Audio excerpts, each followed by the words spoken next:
Welcome to the OAPN Podcast with your host, Adarsh Sakare. No bullshit, no cuts. 100% raw conversations with 0% fucks to give. We don't encourage the consumption of alcohol, but if you want to open up a cold one while you watch this, it's not a bad idea. Welcome to episode number 134.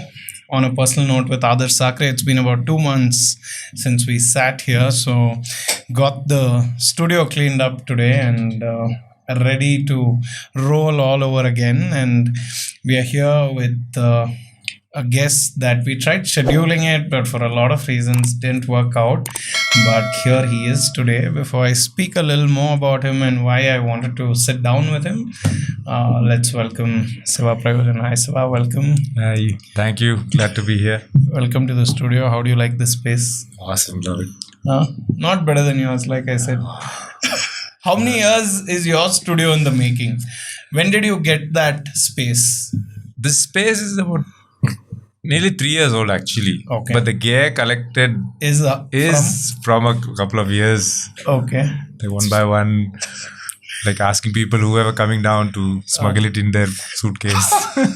Oh, you've imported it. Yeah, a few. That's okay. Yeah. Okay. Or second-hand, sourcing second-hand stuff. So it's taken a while. Super.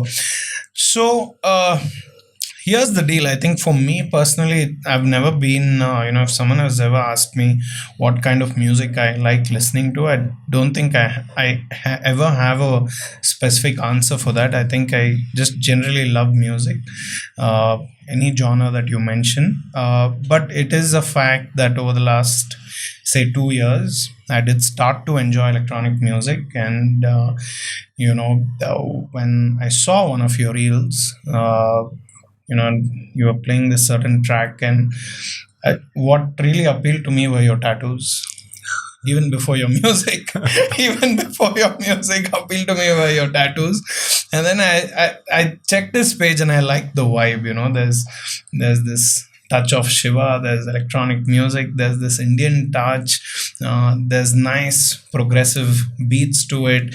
It was something like a fusion of things probably I have heard before, but not someone out of Bangalore and at this level. So immediately checked out his profile, realized he's been in the game long enough. And I really just felt like I need to know this guy. So that's pretty much what got me to call and connect with Siva. I messaged him. He was sweet enough to say I'm up for it. And after maybe 2-3 rescheduling of these shoots, we are finally here.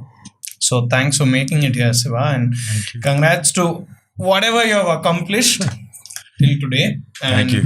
I'm here to just be curious with you. Sure. Yeah. So how's it going? How are All things? good. Yeah. Glad to be here. Lovely place, I told you. Thank you. And you were talking about music. When somebody asks you what kind of music you like, it's pretty much same with me. Is it? I can't define my genre. They ask me what genre you play. I said, that's why under Siva Prayojan the tagline is diverse electronic music. Okay. So it's not like techno, progressive or house or anything. It depends on the venue, the crowd. You wouldn't want to be associated with a genre. Yeah. Okay. Because I play live sets also, right? So I don't have particular genres That you stick call to. it. Yeah. So you keep experimenting. Yeah. Super. So what's the scene? Where did music start for you? Like at what age did you feel like you have a connection with music? Let me put it like that. Not professionally, just personally. Very, very probably school, college days. Is it? Started listening to rock, metal. Okay. Those Metallica days. Ozzy Osbourne. And then it progressed into a little more heavier stuff like Slayer and Pantera. Black Sabbath. All of that. And few days when you don't have that energy and then you start listening to Floyd and CCR. There's so much. So it started from then. And then I'm from Mysore, babe. By the way, I was born in Mysore. Okay. So we started from there, and then when I moved to Bangalore, I slowly got into the electronic scene. Started playing house and hip hop. Okay. Yeah. Where did hip hop influence come? Hip hop. When I was used to play in Mysore, actually, I used to play in a small pub in Mysore those days, and we had a lot of NRIs who were studying there. So they used to get me some music, from there. So that's how I got exposed to a lot of hip hop. And then when I came to Bangalore, then I realized Bangalore's big on hip hop. So that's how it started. I think late 2000s, say 2005 to 2010, things really picked up with hip hop is what I feel. Or was it earlier, you think? Yeah, I know it's been there since the senior DJs like Vachan, Ivan, they used to all play a lot of hip hop those days, right? Okay. So I just look at them and listen to them saying, wow, that's how I got a lot of hip hop also. And house was there side by side because Bangalore those days had just house, hip hop and trance and rock, of course. These 4 genres. So I stuck to house and hip hop. Rock was always there, but I was not playing rock as a DJ. I used to just listen to it. So you did school and college in Mysore? Yeah. Yeah. And when did you move to Bangalore? I've been in and out of Bangalore. I did a full circle around the globe and I've come back. What is this around the globe? What are the locations? So Mysore you started? Mysore, I grew up and did my college. Okay. I started work in Bangalore. Then I moved to London for a while. Wow, fancy. Yeah, then I was What in is Paris. Mysore to London I know. transfer? Then I was in Paris for some time. Then I came back to Bangalore. Then I went to Thailand. I was in Bangkok for a few years. Few years. Yeah, Okay, now I want to stop the podcast. Because I went to Thailand last December and I said, how do I move here, boss? Because I fell in love with the place. Yeah. Not for obvious reasons. But I think I remember me and my friend just saying, bro, have you realized how silent it's been? Yeah. It's peaceful. Yeah. Nobody's speaking loudly. Nobody's fucking honking all the time. Nobody's getting in your way. Everyone's minding their own business. So, what did you like about Thailand? Same thing. Okay. And I was doing audio engineering there. I decided to go and study there and I loved the place and I lived there for a while. Wow. Then finally I had to come back because I was thinking, okay, now let me come back.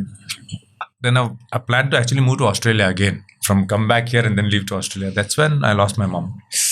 So then I had to Which stay year back. was that? 2011.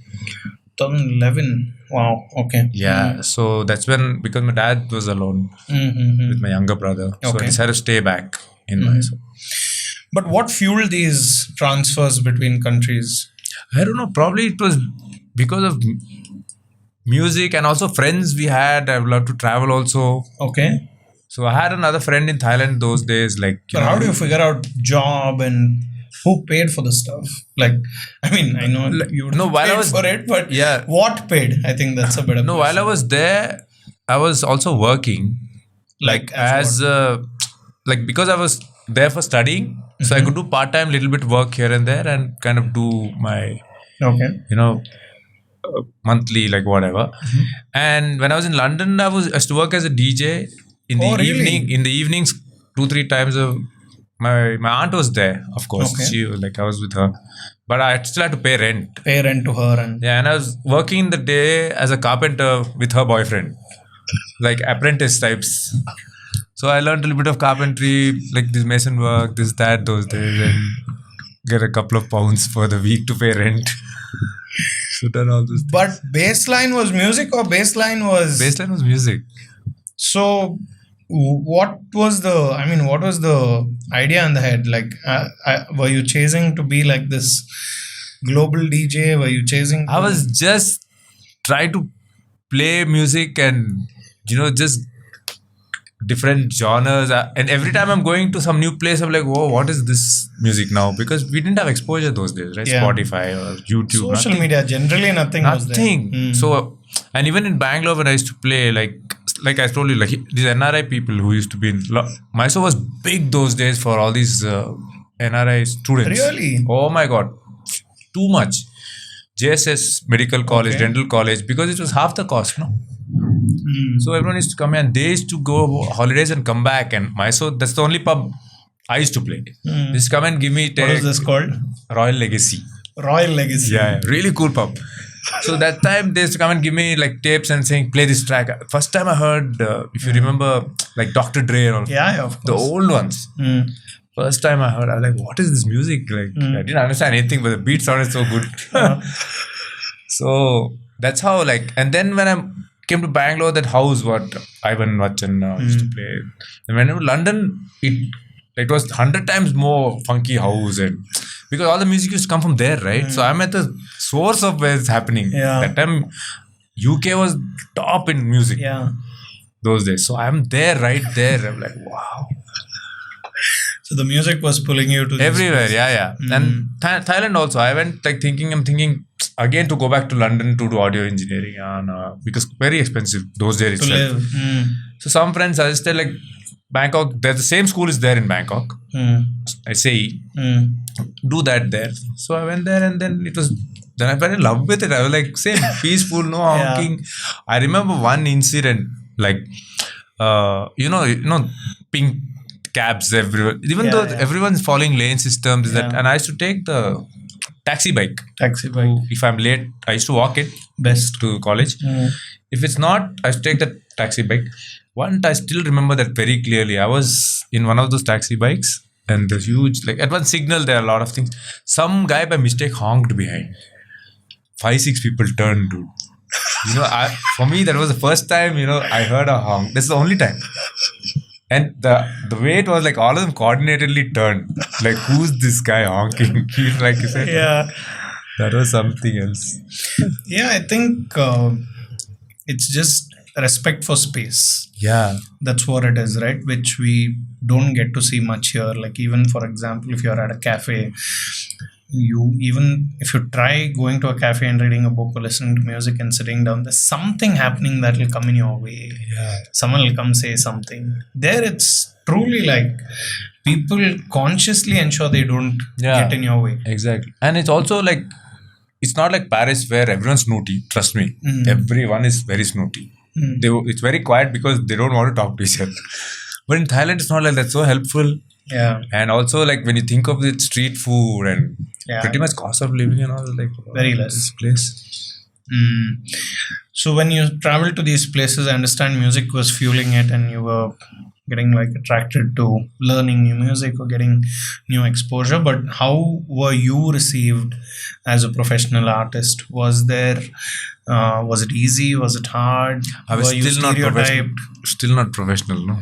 Okay, meaning? I never thought of it as a professional. I'm a professional. I want to, like, wherever I went, I still was like, okay, newcomer, still new, still doing opening gigs, even though I played here and there, but it was still, any new place you go, you're still new. You still have to start from opening act, or like the free slot when nobody's there on the floor, you play, because they don't know you still, right? So it's not like, oh, you see how many followers I have, or nothing. That's how, when I start thinking like that at a new place, then I get to know more, and they're also more comfortable with me, right? Then they treat you like you're part of the group only. So it was always like that. Even now, like if I go to some show or where I'm not doing anything, I don't want to be seen. Like, I just mingle and be quiet and see what's going on. Don't want to feel. I think it's also a trait of being a good student.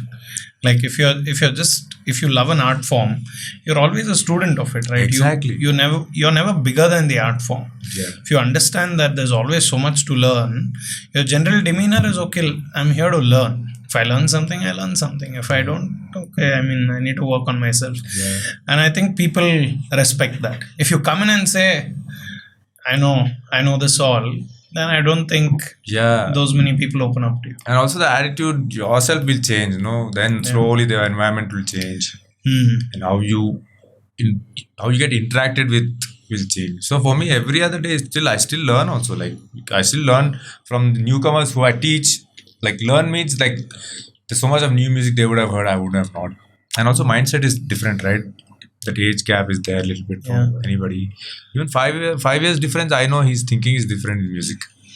So if I have to produce, I have to think, what are these guys thinking now?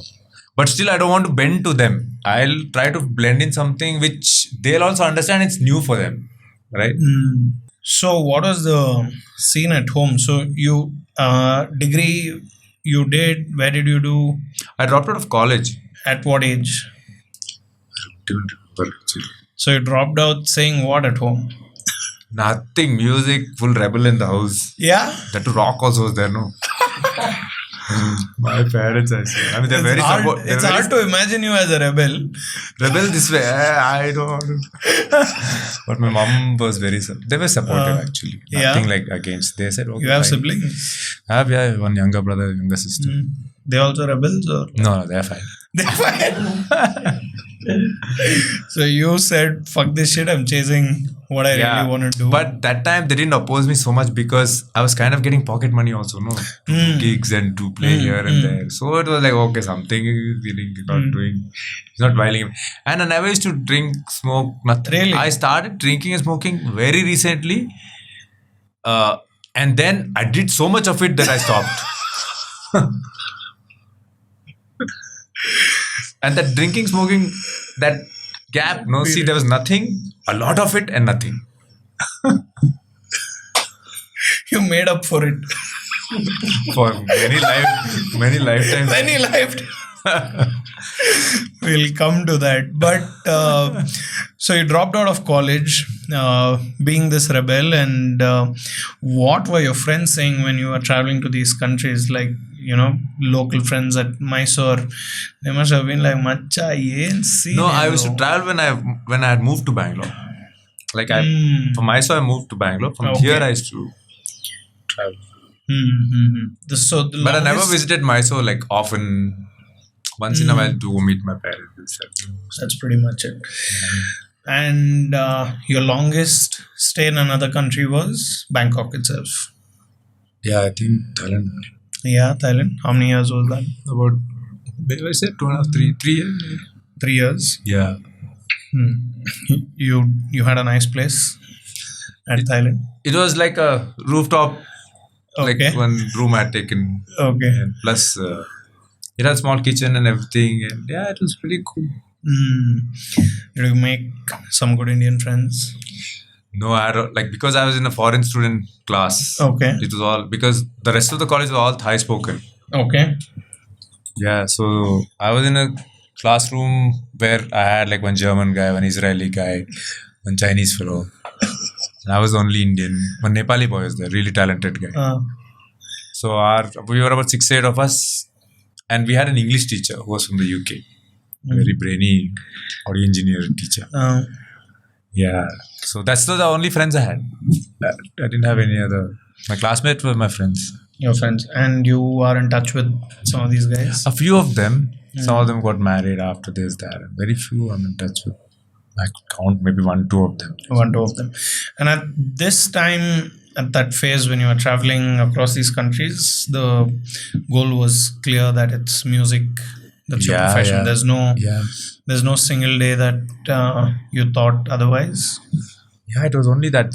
Like I decided to audio engineering because most of it was self-taught, like DJing and even production. Like I could, do something on software, try to figure out and thanks to my friends, I have few friends like Vachan was one of the guys who helped me to kickstart my DJing career also because he was already playing those days on turntables and this that, and I had friends who were in bands, so they kind of learned year training. I still don't know how to play the keyboard and all that, but I can kind of judge things. Yeah, so thanks to them. But I wanted to do it professionally. Audio engineering was a thing, right? Cables, software, hardware, everything. So then what I decided to do audio engineering. So that it helped me get more, sound more professional. Was getting paid ever an issue? I think that's an issue nowadays. Why do you think? I don't know. The club owners have the reason. Event guys have the reason. I don't ask them. Yes, no. That's why and all. I don't ask them. So it's become harder, is it now? I think it's also because of the competition, and even I see there's so much competition, right? Among the club owners and the organizers, everyone's organizing. So where will all the crowd go? If you have for example 100 people, even if each gig is getting 20, then it's not enough, no? It's not enough. So that's why I think payments get delayed because they're not making much at the gate, or I don't want to get involved in this. For me, as soon as I go, how's the sound, equipment is fine, okay, done. I'm playing, going home. Yeah. Sweet. Without getting into too much of detail, the 9-year gap that you had, you said you had basically packed up your stuff, right? You had no music, you were not playing anywhere. But during those times when you used to think of being back on stage or on the console, what did it make you feel like? You were done with it, or you were just putting that thought away? Or No, I thought I was done with it. And to cover those thoughts up, I used to drink a lot and all the thing. And finally, that I never thought of it after some time, because it didn't matter, no. Once you start drinking and just whiling away your time, and you're like, I don't want to do anything. What did you enjoy drinking? Sorry? What did you enjoy drinking? I was drinking a lot of whiskey. Yeah. Was it? Then I got fed up of that and started drinking gin. Oh, you had gin also. Then I got fed up and started drinking wine. I thought it'll be lighter. But I drank more wine. Yeah, you end up drinking a whole Instead bottle of one bottle of whiskey, drink 10 bottles of wine. You convince yourself you're doing a better job at. Oh God, I think about it now. It's too funny. Oh no. For me, like I was saying, I mean, for me, it's been like a good 1.5 years since I quit. But when I was drinking, probably I enjoyed drinking by myself quite a bit, and was never, I think even today people feel like, oh, I was probably in like, a very bad state of mind or something. But to be very honest with you, I don't think I was in a bad state of mind at all. Like, I was pretty cool. I was having a pretty decent life, and I also enjoy having the drink by myself, watching movies, listening to music. But I did enjoy drinking by myself as well. Did you enjoy that as well? Yeah, I think so much similar. Like when you tell me these things, no, it's just reminds me of my. It's very similar. I'd never liked to go drink with groups, friends, this, that. Just do it alone. Same music, this, that. But I was not like disturbed in my head. I was just like, okay, just leave me alone. I don't want to do anything. Yeah. Yeah. It's not like you're dying out of some fucking sadness. It's a chill vibe. It's in the beginning, it was when I told you, like when I lost my mother. Yeah. So that initial phase, it was very hard. Then that's why I started drinking more. And then that thing kind of faded away, and then the drinking continued. Yeah. And then career went down. Like it just started going down. Then I decided, it's going down, just leave it. Then leave the world, like social media, friends, this, that, nothing. Just go. Just by yourself. Yeah. Were you starting the day with a drink as well? Yeah. Fuck. I should give you a same pinch from here. Bro, seriously, I'm telling you. I think the first, I always knew that in the night, as long as I'm drinking, it's fine. I should never drink during the day. And a day came. I was in Goa. Nice rainy weather. I had this Raspberry Absolute new bottle. I said, fuck dude, why should I have breakfast? I can have lunch. I can start drinking now. And then the day drinking started. And I realized that, I'm fine. I can go about my day's stuff as usual. But then you don't realize one by one you're just getting pulled into that. Yeah. And it's taking over your pretty much 24/7 you're with your drink itself. But it was good days. I don't think I regret it. Yeah. Do you regret any of the... No, I regret of Would you have done something better? No, I don't think so, because I think like whatever happens for a reason at that particular time. So I think that was my time to drink. That was the time to drink. So you've quit now? Yeah, totally. So all this whole thing has happened for 9 years, 7 years ago. Meaning I didn't get it. Means Okay. So it's like 9 plus 7. Yeah. 9 plus 7. So 7 years ago, 16. I stopped drinking. 7 years Around ago. 7 now. 7, 8, I think. But before that, I used to do all that thing. You were on it. So never, you've decided to never go back. No. And I don't feel like it also. Yeah. For me, I knew I had to stop But there was also this book that really helped me. So I just Googled one day and I realized there's this guy called Alan Carr, and this guy was known to help like millions of smokers around the world quit smoking almost like immediately. Oh wow. So that was something that intrigued me about him. But I mean, I never had the issue of smoking, but they said he's used the same methodology. He's released this book on alcohol, and the book said how to control drinking alcohol. I said, this is the book I need. I don't want to stop. I want to control it. Yeah. Right? This is what you want. I mean, Right. it's a sweet spot. Right.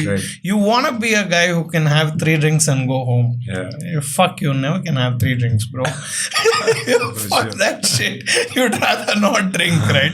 So I was tired trying to have 3 drinks. So I said, okay, this guy is saying he can help me control it. But realized that was just a bait to, buy the book and start reading it. But that book kind of pushed me off the edge to give it up for good. So unbelievable. I mean, if anyone's hearing this at this point, if you haven't, if you're trying, you should definitely read this book, whether it's for smoking or drinking. Anyway, happy for you. But just going back to that thought, so in your mind, you had decided that music's not coming back professionally. Yeah. I didn't. I was just blank. Didn't know like nothing. Music. No. Then my father has this piece of land in Mysore. Then I decided I'll just go there farming. I was I did some farming for a while. Drunk.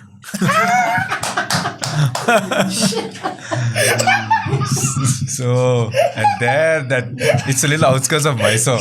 You don't get good booze also there. You get all this local stuff and farming. Oh my god! But the yield was good. Yield of the crop or your thoughts?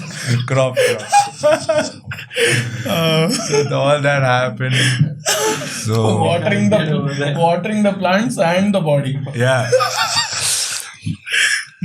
So all that happened for a while, and then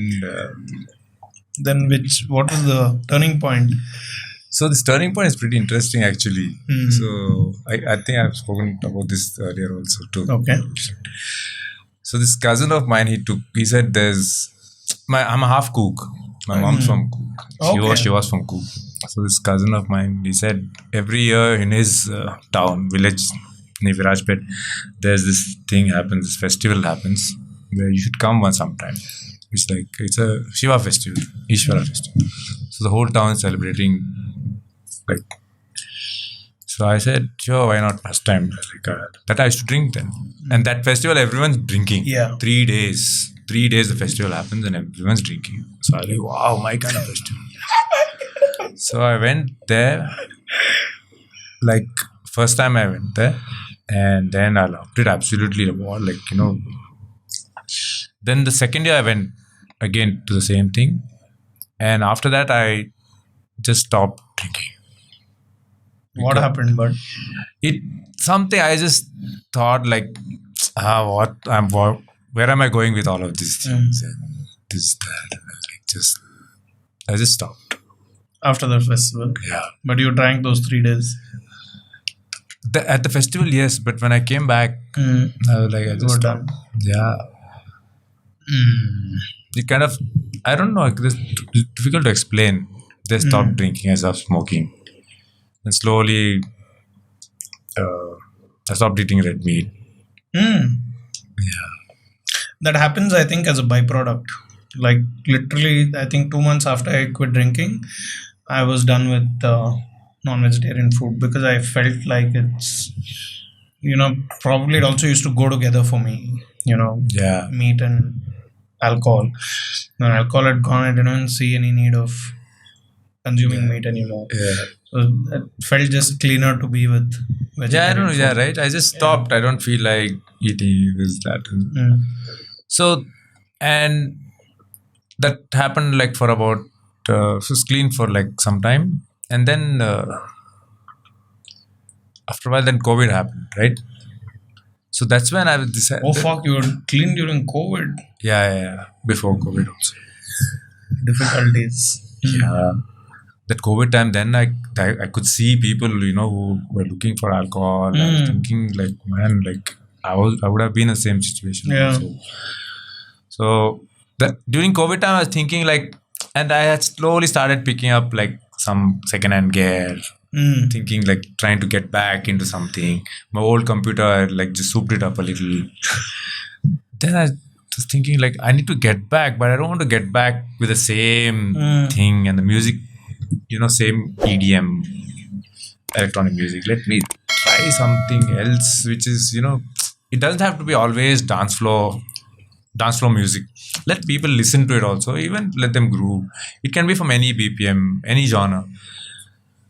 Then I experimented a few. I was just working on these things. Then I was thinking of what name shall I keep. Then again Googling stuff here and there. Then I combined two names called. I didn't want to keep Shiva because it was very cliche, right? Okay. And it was very like a lot of. I saw a lot of DJs like Shiva, producers of Shiva.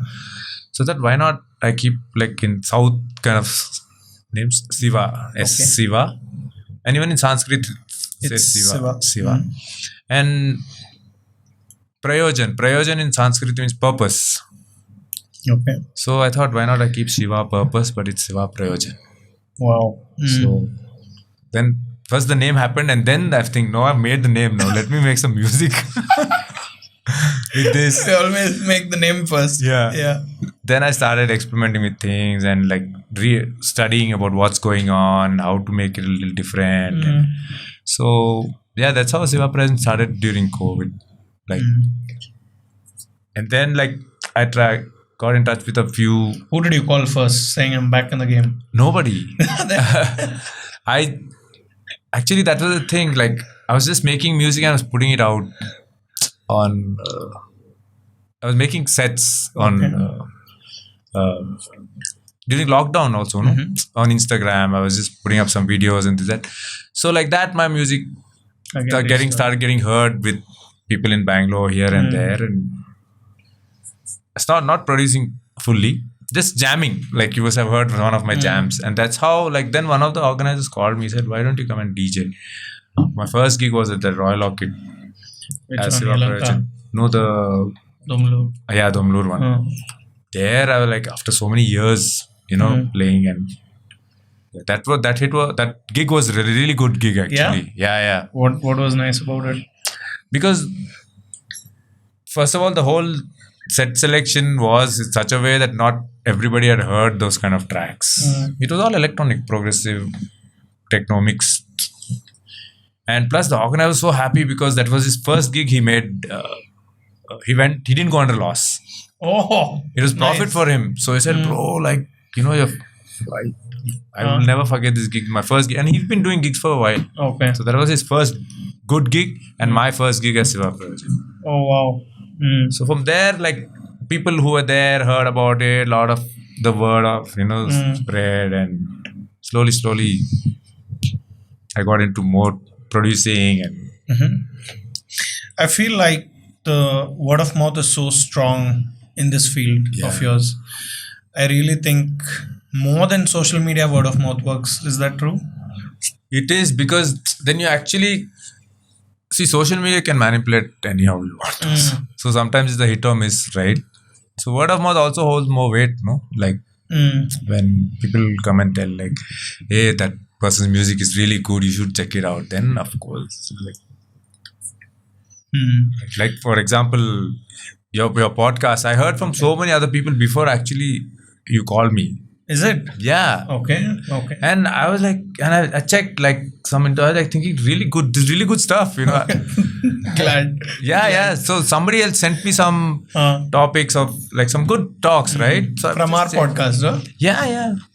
So that's how I know you right before you like. This is a surprise for us.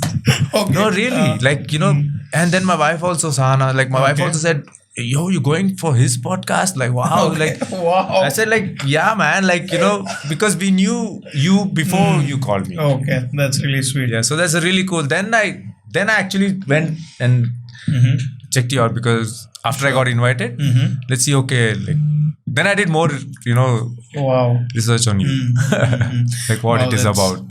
Yeah, it's really cool. Thank you for sharing that. Because sometimes we feel, are people listening? Are people not listening? Are they there? But this is good news to know. And this is many months ago. Huh? Okay. Yeah, I'm sure.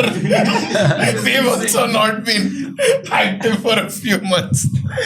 But that's cool. I think last October, last September, something like Okay, that. Probably, okay. I'm not really sure. Sure.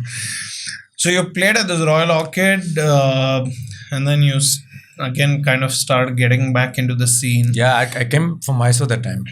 Back to Bangalore. Yeah, I used to travel like Mysore, Bangalore. Okay, because you had pretty much again gone back. Yeah, And in Mysore also you have your own setup, like your studio. I started like not exactly like this one. Okay. I had like my computer and a few synths here and there, so stuff. How had Bangalore changed when you had come back? Oh yeah, it was too much for me. After so many years, I've come back to So like Bangalore. what First of all, changed? traffic. no, I know that you leave, bro. All I'm saying in the club. usual stuff. In the club. Okay, everyone knows the usual. fuck that. In the club, what did you feel like? You know, what were people responding to? Had the crowd changed? Had the Yeah, crowd had changed a lot because see, the people who I used to play for those days, they don't club anymore, yeah, right? they all have kids. They all have kids, or they all have companies to run, all those things. So, but the newer crowd, like, yeah, it was good actually. There's nothing like I felt like I was thinking more of a producer point of view than a DJ. Okay. I was thinking like now this crowd is open as usual. Bangalore crowd is most Very of the time open to things, right? So Yeah. I was thinking, wow, like it's a really good time to actually put out my stuff, like whatever I'm doing. So there are no complaints. It's good. Sure. You also mentioned in one of your videos that you teach students as well. Yeah. Do you still? Yeah, I teach one-on-one classes. It's not like a classroom. So I take limited students because I don't have much time also. Okay. Because I do my work. So I teach production and DJing. What do you feel about these guys who are learning from you right now? Like potential is Yeah, they are. yeah, and they all like. I damn encourage serious. more production students than DJ students. Okay. Because I tell, like, you learn to produce, you can, it'll help you in DJing also later if you want to DJ later. Because production right now, when you're making your own music, you can play your own music also. So production is so vast, you can go to any genre you want. So it's a better, what is that, foundation, Yeah, if I may say so. yeah. You didn't do like corporate work? Not really. Yeah. How come I mean, pays well, no? Yeah, but I don't know. You don't enjoy Not really. the crowd and It's not the crowd. I think it'll become like taking too many requests and all that thing. So like, you I've have been to- called to play like for some corporate gigs, like playing like they want techno DJ. No, I'll send my student or because I know it's a lot of requests and I think beyond that phase of taking requests and all that. Chandan Chide. No, Mute that. But those are the requests that you will get. No, like I'm saying they get called to play techno parties also. But even if I'm called to play for a corporate gig, like I've done like 1-2 just because some friends, really close friends, is that. But I've taken some student who would play like some tracks I don't know myself, honestly. So I'll take some person who will play Bollywood or regional and he'll do the thing, everyone's happy. Peaceful. Yeah. I want to tell you this thing. On Holi I played in Mysore. One whole year. Holy party. Holy, Yeah, so this is when I started Siva Prayojan and they said like they still know me as Deej in Mysore. Like, Deej. Yeah. Yeah, you told me who coined this Deej. Oh, Deej is another story. Yeah. My actual name is Dheeraj. In my Aadhaar. Oh shit! I didn't In my know about passport, this. it's Dheeraj. But what happened is when I was playing for a gig in like those days, that poster didn't have the name to put the whole name. That it was a small poster. So that organizer, He cut off few letters and he put it as beach, and that got on. Not all stories are inspirational. Some So of that's them how I just got- didn't have space. Yeah. So why to put the whole name? Deej. I was like, hey, what have you done? I should thank him. So everyone calls me Deej. So that's how. So in Mysore, Holi, I played for this gig. And of course, Mysore, now it's all right. Like, open to music. I'm talking about just after COVID and all. No techno, no, just commercial music and your Chandan Shetty. So I played little EDM-ish sound. That time I was still like in border, right? Just got into DJing. No one know. I'm also experimenting. I remember last I played few tracks and everyone's happy. Like the party's over. One guy shouting, "Hey, Kannada, go, Kannada, go." I said, "Give me the most banging Kannada track, dude." Then the boy saying, "Oh, I don't know, some Hale remix alagtin." I said, "No, new. You give me new ones." Then first time I heard the Tagru track. Oh, yo. What a track! Wow. I looked for who produced this also. Yeah. I played that the whole 500,000 people are jumping, full dust happening. I'm like, man, what a track! So I just remember when he said Kannada track. Yeah, I listen to all kinds of music. But it's good music. It's good music. No? Good music is good music. In all these years of going up on stage and like entertaining the crowd, what part of that whole evening is your favorite? Which part of it? Yeah, that when I'm close, that last track when I'm done, then it's like, okay, I know it's a good night when everyone's like just happy, everyone's happy faces and everyone's saying like one more. So I know it's been a good night. Your best evening, your best show till date? Oh, many. Something. Can't. No, actually, I can't. I've never thought Outside India, you tell me. Tell me one show, if not best. I think I'll never say best. That's a very hard question. Yeah, to it is answer. like you asked me which is the best track. Yeah. What? How many Sorry, tracks? very very lame question. It'll take me some time to get back into my game also.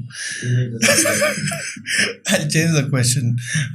Like one evening that stood out because of something that happened or something that you witnessed because of the numbers, quality of people, someone came there. I mean, Actually, that memorable evening. A memorable evening was like my first time when I played in Dubai. Is it? Like, I was called to play in Dubai at it was a Sheraton hotel. It was beachside lounge kind of thing, and the location was really good. And it was my first international gig behind the whole big Ferris wheel, and the sundown was happening, sunset. Beach. I think so. I don't remember. It was not. There were probably 100, 200 people, 100 maybe, but the location and that whole thing for me was like, it just happened recently. So when did it happen? Recently, last June, nearly a year now. Yeah, so that was really cool for me. I was like, what? Like, first time I'm out of the country playing in a location like that. I'm playing all the sundowner. It was sundowner gig, so a lot of nice melodic stuff and this, that. And so it was good, very memorable actually. Wow. So maybe like a year ago now, I've reduced again, but a year ago, suddenly again, I started feeling like I should listen to Above and Beyond, and I used to love listening to their group therapy, sets, especially the locations that they shoot at. Like, let's take that as an example, right? These group therapy sets that they have, top of a cliff and all these wonderful places. Like, what is stopping Indian artists to produce at like such beautiful locations? Like, there are so many beautiful places in India. Like, you mean shoot at location? Yeah, shoot. Like maybe it's there. Have I not seen it? But there's so many wonderful places where we can go set up, sets like that and invite people for like a private scene. But is it hard? What is the scene? It is hard, and there's a lot of reasons also behind it. See, recently I did this shoot for Until World. They have a YouTube channel and they call in DJs, invite DJs to play for them, and they record sets at various locations. So this location where I played was near Tumkur, that DD Hills, Devana Durga Hills. So these people who run the channel, like, they had to take permission from the forest department, like, to set up there. And we wanted to shoot during sunrise only. Like my tracks, I would just play around a few of my tracks only. So, and I was talking about the same thing. I said, why can't we do? First thing is permission from forest departments here, there. And second, and why the forest department and other departments are very strict is because it'll become a tourist spot. And you know how our place is. One place becomes famous. One guy or does some podcast on some place. The whole of country is there, right? So there's a lot of restrictions. They don't want that to happen. Like, unlike abroad, no, we could go anywhere, like, just set it up, put one small battery. So that thing we can't do it. And I feel it's a good thing, because otherwise it'll be crazy, you know. You see, like, most of our people, how we handle nature. Very bad. You'll find one lace packet somewhere, one Bisleri somewhere. Like, it's horrible. So I feel it's a good initiative. They don't allow. Only like people, like, after a lot of thought, if they allow a certain group, they know that that group is not going to disturb the nature even after the shoot is done. Otherwise, I've seen this horrible thing. Like, not recently, sometime back, when somebody did the shoot on that bridge, in Western Ghats, that railway track. Maybe I've not seen it. And there's so many people there. Like, really? On that track, and it's so dangerous. It's like the highest bridge. I haven't seen that. Maybe I would come across. Oh, that's a crazy story. Just like that, you can't. When I see those videos, I wish we could. I know. I wish we could. Maybe. But this is nature of our place. It's there'll be consequences. So I'm glad it's not happening. Is Tomorrowland overhyped? Nowadays, yeah. I think it's losing the plot. I think. What is the plot? No, it's become more like a show than the whole music thing is. Have you realized that earlier used to be like DJs playing their tracks? Yeah. Now it's more show, like, right? I don't want to call it a circus. Media. It's like a whole theater thing happening. And a DJ. Earlier it used to be the DJs just playing and people having a good time. Maybe some screen thing, some visuals. Now so much of visuals, extra. There's a lot of extra things happening, and DJs buried in somewhere. You don't even know he's playing a pre-recorded set or just one long track. He's dancing on stage, pole dancing, this, that. What? Yeah, I think the attention has moved out from the music. That's the thing. No? There's water sprays, there's curtains flying. So it's like a theater thing, right? Yeah. Like a musical, but not like a... I still prefer like club gigs actually. Festivals all right, once in a while it's fine. But I like to play in clubs where like people are just right in front of me or around, because the connection is so, it's very close. I'm sure there are people who have followed your work for ages now. Like, they'll see your post and they'll come because you're playing. How does that make you feel? Yeah, I appreciate it. What do they say? Why do they like your music? I haven't asked why they like my music, but I'm glad they do. They connect with it. Yeah. So I'm pretty glad, like, they're understanding my work, which is not. I don't want to. Honestly, I don't want to keep mainstream stuff. Like, I'll see how far it'll go. I'm sure it'll go a long way. It will. What should Siva's fans expect in the next few months? Oh yeah, good question. So, see, Siva Prayojan is diverse electronic music playing, but Siva Prayojan has never played like really heavy. Like fast BPM kind of tracks. So what I decided was that, like, because most of the nights I can see that crowd wants it a little higher, right? Like, they wanted more energy. Yeah. Depends on where I'm playing also. So instead of, but some organizers want me to play a higher BPM or heavier stuff. But the crowd is getting confused now because Siva Prayojan, is he playing heavy or is he playing melodic? What is he playing? So to solve that problem, I started this thing. I started another, what do you say, artist profile called Raudri. Yeah, so Raudri is going to be techno, like only just heavy, not hard techno. I mean, it is hard, it's heavy, but it's not like very industrial and you know that, because I like my sounds to have like the whole spectrum: kick, bass, sound, mids, not just one kick going on. So Raudri is not like that, but Raudri is more, it's like a heavier side of Siva Prayojan. So we had the launch recently at Kitty and it turned out really good. So all the Siva Prayojan fans and friends, they loved Raudri. So that's good response. It was pretty good. So you're working more on this. Yeah, working. Now. And Raudri is mostly live. Like, you know, more than DJing, I'm doing live on my drum machine, on my hardware synths. And so. Present day, where does Siva Prayojan like playing in Bangalore? Quite a few top clubs. Spots. I don't want to reduce your business, but no, nothing. I mean, like, see, some spots I'm being you really very enjoy honest. Playing at. No, also I be honest with like clubs too. I tell them like if the sound is not good, please invest on that. No, it's good for them, right? Like instead of just being very fake and like, So, intimate places I like socials. Okay. Most of the socials are really good. The Indiranagar socials. All the socials have run very well.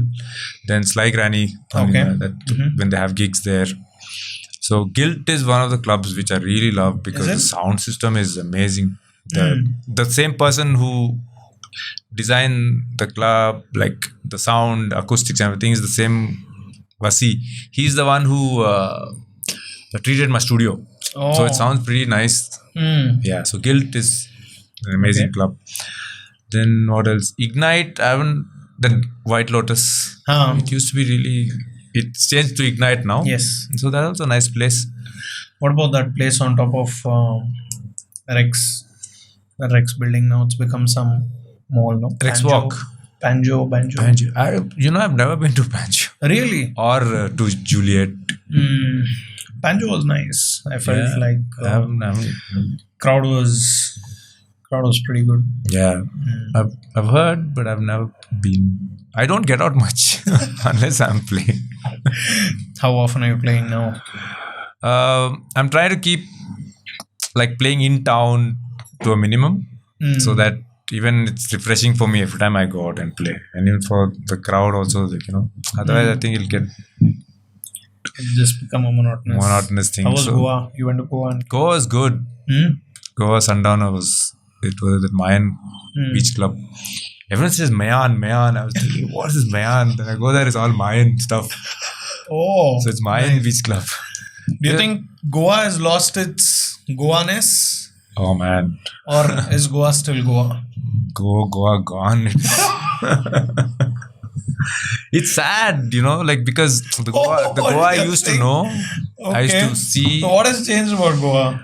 I don't know. Everything's become so expensive, and it's not that free kind of place where used to be that freedom, and every shack is playing different music, and small bars and clubs are like you know, nobody's worried about what those days what you wear, and every club playing. There's if I would go to that Baga side or some Kandolim side, there used to be reggae bars, right? And Anjuna was mostly trance and stuff, and Bagatora had a different scene right up north, Arambol. Now it's like, it's just also commercialized, buildings, clubs. I mean, first time in Goa, like after like so many years, I've wanted to get some lunch, and somebody at the entrance of this place said, "There's no shots allowed." Huh? I'm like, you're in Goa, like what? No shots allowed in? What, really? Yeah, this place in Vagator. I just laughed it off. I said, fuck this. I guess go somewhere else. What will wear like trousers and shoes? And that's a beach property. No shorts allowed. So it's lots is that way, like, you know, the whole thing. Music wise, it's still like the DJs who are there are still trying to hold it together. Put together. Yeah.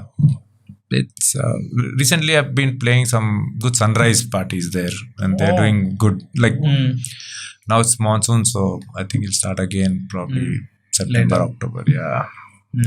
In India, what's the best location you've played at? In Bangalore. India? Yeah? Oh, really? Definitely Bangalore. What about other cities? Other cities are good. Recently I played Mumbai, Indore. Delhi. Indore. Indore, is it? Yeah, Indore. Okay. This club called Mark. Okay. First time Indore, and first time I had such a good experience. The crowd also was really good. Let me ask it like this. Which was a place in India that you got shocked that the scene is so good? Indore. Okay. Yeah, like first time, like, well, I mean, who would think, like, right? Yeah, Indore, that's we never what- thought of the place. And they are all like full on, like, they know their music and really, really good vibe. Do you think that if you look at, say, the age group of folks, enjoying, let's say, electronic music, do you think that scope is increased or decreased? Increased. Yeah. Yeah. And why do you feel so? Because my Spotify statistics also. So when you check, it says 15 to 65. Oh, so it's like really everyone's. Yeah. So I mean, I'm saying because of that, but I think it's increased because now everyone's got access, no? So it's really helped. So people are connecting irrespective of what age they are in. They're able to connect to Yeah. the genre and Yeah. enjoy it. Yeah. Like you did mention, like, DJs like Ivan, been there for so long. But today, are there like present day one or two artists that, you look and say, okay, this guy's really got it? Like someone's music that you really enjoy. A lot of junior boys actually, they are doing some breaks. Any Really names good. you want to shout out?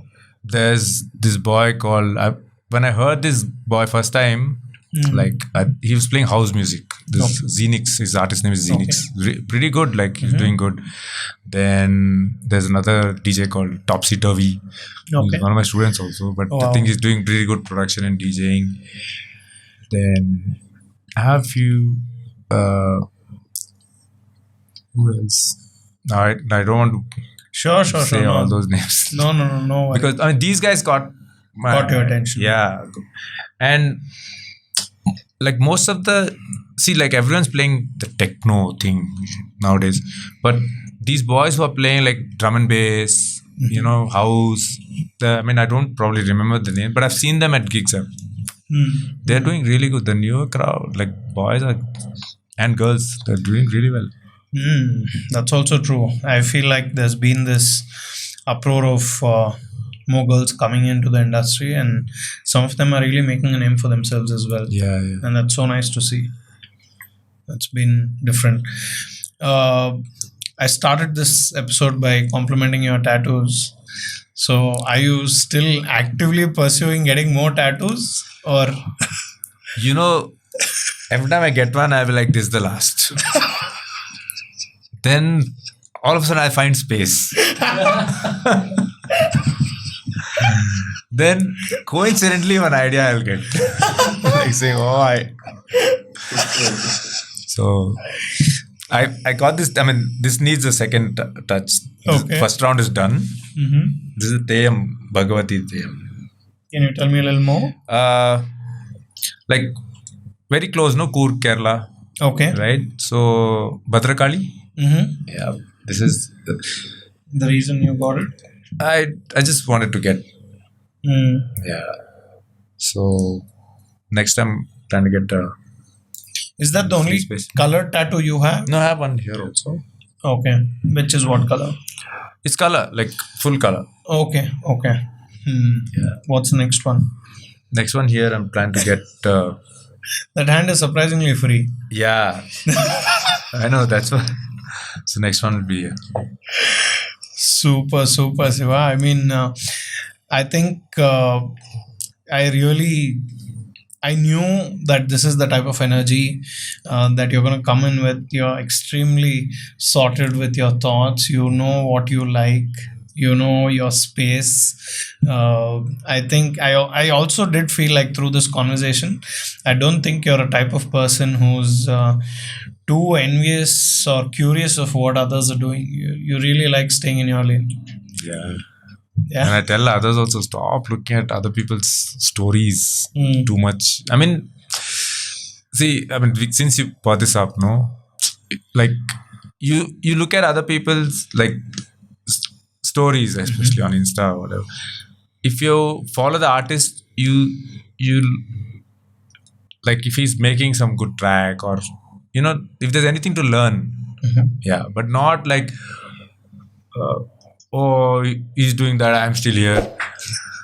What's my life? Oh, that person is playing there, that person is gone to holiday. Don't comparing. So don't compare those things. To learn, then you do all that. So that's what is keeping me at peace also, right? I mean, everybody does, right? Still, like, however, wherever you are, you still have to look at somebody else and think, I'm not doing that. I'm not. So that's the thing that's keeping me sane, I think. It's very easy to lose your mind. Competitive. Not compare it. Like, not comparing too much.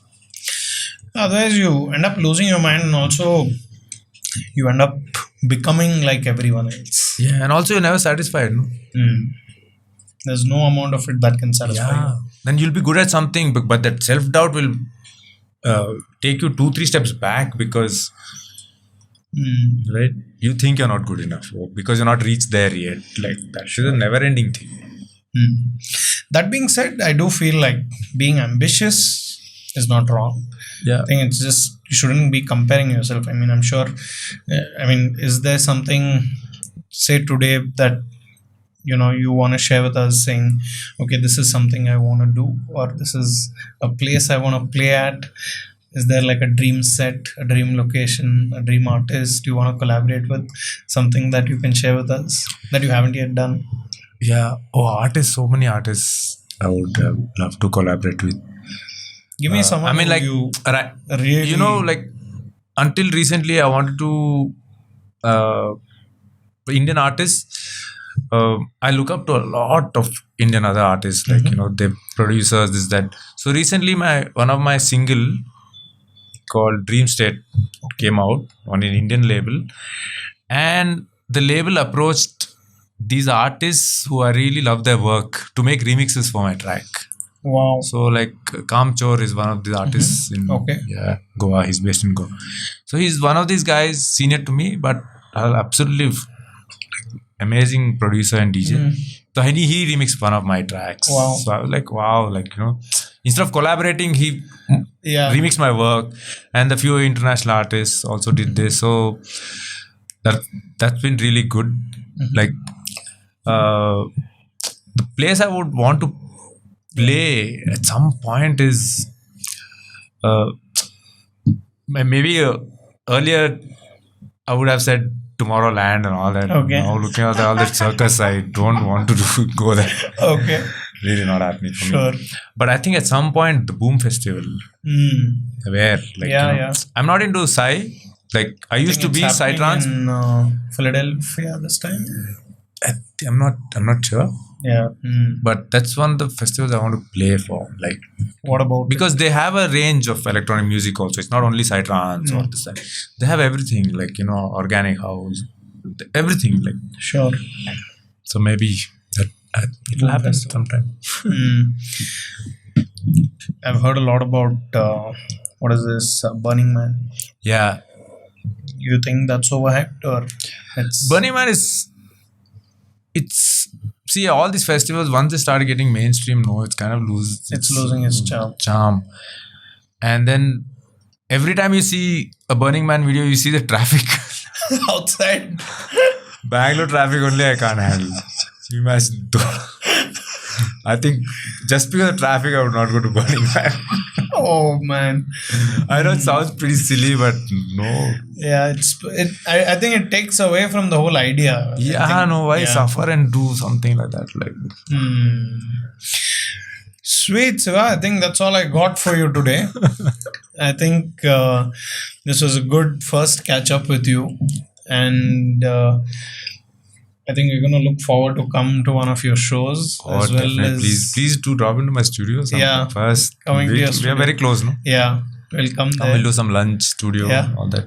We'll do that. But thanks for coming. I think Thank you. you're extremely humble. I think you've downplayed a lot of the things you've done and been through.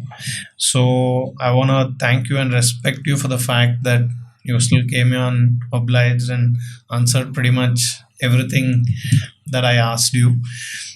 For us, it's always been important to connect with real people. Like we also hate like pretense. We hate people who just want to do things for the sake of it. So every time we meet someone like you, then we get reminded of why we are, fucking breaking our heads, doing this, bro. It's like, fuck, it's a lot of work. I But can imagine. when we meet people like you, I think we get that, energy back that, okay, this is why we are doing it. And I really wish you get to play at the Boom Festival. I really wish you get to have more experiences that you've always waited for. And hopefully sometime in the near future we'll have you back. Sounds amazing. Yeah. Thanks. Any Thank final you. words for people who have listened till here? Your fans? Buy my music on Bandcamp. Talking business. As simple as that. There you go. As real as it gets. This was Siva Prayojan. Coming out with a lot of new stuff for you guys. He's clearly, had this transformational journey, not only personally but even professionally. And I think I really respect the fact that it's very rarely you meet an artist who is fearless about trying new things. More often than not, today we just meet people who are stuck in a monotonous cycle because it's working. But it's very rare to see people come forward and say, hey, I still want to go for it and see what new things I want to try out and launch. So I think it takes a lot of courage, especially as an artist. So I think that's what I truly enjoyed about this conversation. If you watched till here, let us know what you felt. And like always, we'll see you on the next one.